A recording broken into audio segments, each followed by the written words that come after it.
Hey everyone, in this guide I'll show you how to reduce echo in Audacity. If your recording sounds like it was taken in a big empty room, this will help make it sound much more focused and natural. First, play your audio and listen for that hollow or distant sound.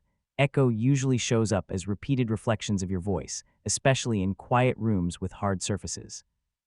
Next, select a short section of silence or background room sound. Go to Effect, then Noise Reduction, and click Get Noise Profile. This helps Audacity understand the room tone.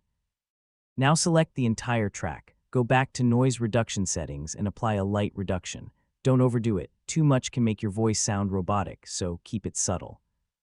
To reduce echo further, open the Effect menu and choose Equalization. Slightly reduce low frequencies and boost midrange where your voice is clearer. This helps tighten the sound.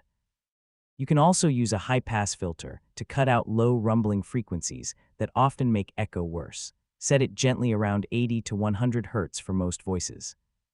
Next, use compression to even out your voice. This helps reduce the contrast.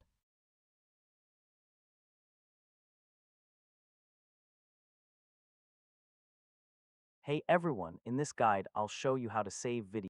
Hey everyone, in this guide I'll show